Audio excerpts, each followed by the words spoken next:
Germany's top central banker has dismissed the European Union's €750 billion coronavirus bailout as dubious in a scathing attack on the fund. Bundesbank President Jens Weidmann called for the package agreed by the bloc's leaders last week to be used sensibly and efficiently.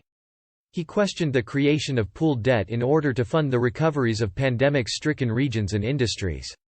"I generally consider collective debt for extensive transfers to be alarming," Mr. Weidmann said.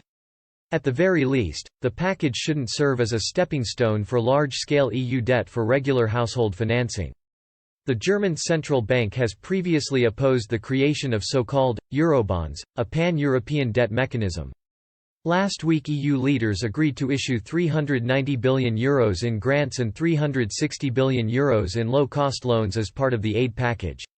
Under the agreement, the European Commission will borrow on the international markets to raise the required cash. The Bundesbank chief called for the state-backed measures to be time-limited to enable businesses to lead the economic recovery. Mr. Weidmann said, "It is important that relief measures are limited. Then they automatically expire in the further course and the public finances stabilize again.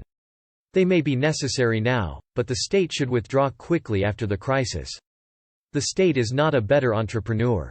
The EU's recovery fund was agreed, alongside the bloc's next 7-year budget worth €1.1 trillion, after almost 100 hours of acrimonious negotiations between leaders in Brussels. It was described as a monumental leap forward in European integration by the likes of European Council President Charles Michel and Arch-Federalist MEP Guy Verhofstadt. But the package has come under heavy criticism because of watered-down mechanisms to link funds to respect for the EU's rule of law.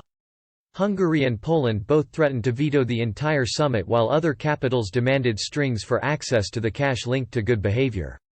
The EU 27 finally agreed that a weighted majority of governments can block payments to a country on rule of law grounds. A backroom deal between Hungarian Prime Minister Viktor Orban and Angela Merkel made way for a compromise. Budapest and Warsaw are both facing Article 7 procedures, the bloc's disciplinary measure, but German Chancellor agreed to bring the processes to a close by the end of the year.